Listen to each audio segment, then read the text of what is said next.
I just feel bad. This is how it had to happen. I mean, luckily we can see the videos on YouTube to at least appreciate the house for what it was before it got burnt down. It's just really sad they had to do that, and I wish they didn't. I wish they just allowed visitors to see it. Just be nice and just let them relive their childhood memories. It would have been hard. Yeah, there's never going to be a day when I'll get to see it now because of this. And it's just, doesn't look like that's ever going to happen now because they burned it down. Just a shame because I bet the people who built it at the time put a lot of effort into that thing for the sole purpose for it to be remembered and people to visit it and remember it, just for it to be rotten away or to be burnt away. It's just, yeah, it's really sad, and I hope at least we got the videos to remember it, which is the main thing. And I just hope that maybe someone will build a replica of it and then visitors can see it. I hope that ends up happening at some point, because I think people deserve to remember stuff and deserve to relive those memories whenever they feel like it, like myself included. I hope so. I hope they do. I hope people will consider that, because I think it deserves a shot. Thoughts on the whole situation with the house, really. I just feel it's really sad. But nevertheless, though, TOTS TV, always on CITV, and I have lots of memories of watching it. And I'm sure many of you will have memories of watching it. If you're in the UK and you remember watching it, you'll know great it was. It was very great. All right, so another show that I also remember briefly is Budgie, the helicopter, the friendly helicopter face. I'll be surprised if I'm sure a lot of you remember this character as well from the CITV days. I think I watched it a couple of episodes. I didn't watch like a lot because obviously it was mostly Rosie and Jim, TOTS TV, etc. But I have seen bits of this program from time to time. I thought it was fun. Not every day you get to see something like that on the screen, if you say so to me. But at least that's another program that I'm sure most, including myself, do remember seeing from time to time on CITV. Well, the program that was actually made from Meridian, Wizardora. Yes, the Wizardora. I think I remember seeing this program as well with the it was a very unique. I guess you could say a very unique show, considering the fact one of the main characters was the main female character being the wizard in this program, being able to do lots of different tricks with her magical wand during the program. I mean, obviously, we're talking years ago here, because I haven't seen an episode with Wizardora since, obviously, but it was quite fascinating, isn't it, to see her do a lot of different magic tricks on the screen, and I'm sure it brings back a lot of memories seeing footage like this on your screen, and luckily you can watch it most of this stuff on ITVX. If you have premium, you can watch some of this stuff, because unfortunately it's locked behind the premium subscription. I don't know why they've done that. I think they should make it available for everyone, to be honest. Wizardora, it's one of those shows, really. I mean, it was a hit and miss show for me. Not really my biggest show compared to like the others that I mentioned, but it was, I watched some of the episodes nevertheless, so it was there. I can't really argue about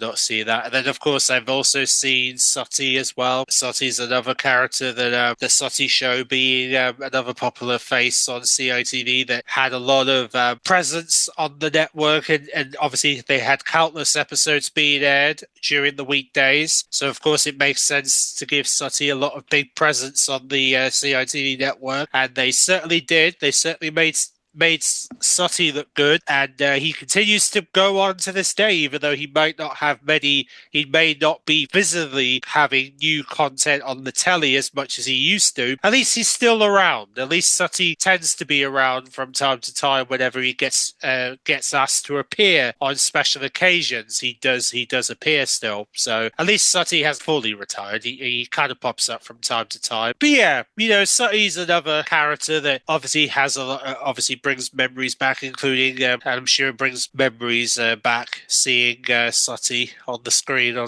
the CITV network. So that is another CITV program that I remember watching from time to time. Now, of course, we continue on to talk about the to talk about another program that I remember watching in the CIT. Well, this is kind of more later into the 90s because some of this stuff was in like around the when I was around the time when I was still like a kid, obviously. But as I grew a little bit older, you would finally there would finally be some other shows on CIT that I would encounter, such as the Muppet Top Shop being another program that also popped up on CITV. Yeah, I saw bits of this program time to time as they would have some of those episodes airing CITV network during the weekdays. So that was another show that got introduced into CITV, into the world of CITV, and it did pretty well for what it was worth. So I can't really argue with that show alone. Now another show I also remember watching. Of course, we're gonna skip forward to that and to also acknowledge Zap. Yes, now Zap, of course, this was a program that was kind of more. It kind of, how do I sort of describe it to you? I mean, if you know this, if you've seen the show, you know that this is essentially I guess you could say a sketch show, or kind of it kind of feels more like a sketch show in a way because they had all these different characters behind a comic strip magazine, that a ginormous comic book strip. They would circle, it would go around all these different parts and eventually land a person. So each episode it would land on a different face. So maybe for one instance you get that you get that woman character who likes to giggle a lot, and then you would get the arty, the sort of I guess the frightening artistic person who would also have some moments in the show. Then you would also have that weird eye looking character image that represents the person's eye, and all these different elements came into Zap. That was a part of the sketch show that basically made actually did pretty well. Funny enough, the program did. It kind of attracted a lot of funny moments, a lot of sketches, a lot of funny interactions that would happen during the program. So it was more of a sketch show in a way, is what Zap was. It was essentially a sketch show with these different characters that you would meet from each episode. You would meet some of them one episode, another bunch of them the next episode, and then you would bump into them again the following episode after that. So it kind of rotates between different characters each episode, so you get to know each of them, which is how that worked. It did pretty well especially if you're looking for comedy. Yeah, it certainly did. It certainly was bonkers and funny at times. That's pretty much how Zap was being labelled. It was essentially labelled as this funny show out of that foundation, a childhood memory of mine on the CITV network. Now, another program I did see a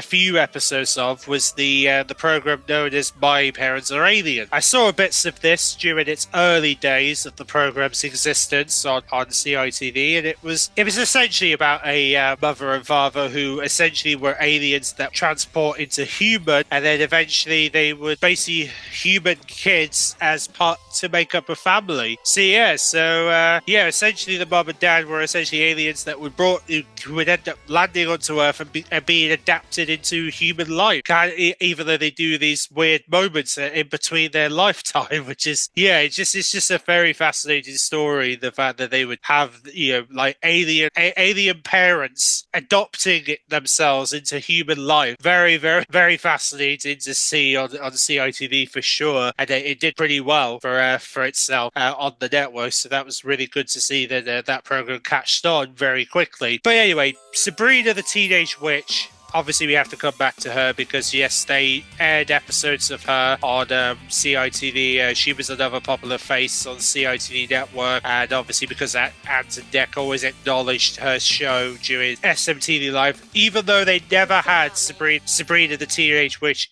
ever appear on SMTV Live, at least they gave us the opportunity to see her episodes on CITV during the weekdays in the lead up to SMTV Live. And then, of course, we're just looking forward to see Dec would say about her during the weekends. Yeah, that used to be a trend. Yeah, Sabrina the Teenage Witch. She was quite a character where she just loved to do. It was essentially Britain's first taste of American comedy, because I mean it's set in America, obviously, but it's just really cool to have this American comedy kids series being transmitted on CITV and become a huge success. It was so much fun to see the show on CITV, and it did very very well for what it was worth. It did amazingly well for CITV. So I'm really glad that they did what they did with it. It did exactly what it said on the tin. Absolutely. I'm not going to kid anyone for not what, yeah, especially for me to not give up on that love for the because Sabrina Teenage Witch was so much fun to watch at times. Absolutely. It will continue to live on to this very day. I think to be fair, I think that's the majority of the CITV stuff, really, because there's not really much else to add to that list, really. But yeah, that's pretty much all the CITV. Yeah, I think that's mostly the CITV stuff that needed to be discussed, really. So I greatly appreciate memories of CITV. And of course, we're going to have more childhood TV memories throughout the course of the year where we're going to remember some of my shows that I love from ITV, BBC, CBBC. There'll be an opportunity to look at that as well. Maybe we'll share some more memories of programs I've watched on Fox Kids as well. I'm definitely going to do a Fox Kids episode for sure, because there was a lot of programs on Fox Kids that I remember watching and continue to watch to this very day. Celebrate all things CITV during ITV's 70th birthday, and of course I've got a lot more celebrations to come, so be sure to subscribe if you want to continue celebrating 70 years of ITV as a network, and looking back at some of the memories of the network for sure. But with that said, thanks for watching, and I will catch you all on my next childhood TV memory special, where we're probably going to look at ITV next, or maybe we'll do Fox Kids. Maybe we'll get Fox Kids out of the way and then we'll get to ITV. So with that said, thanks for watching and have a good rest of your day.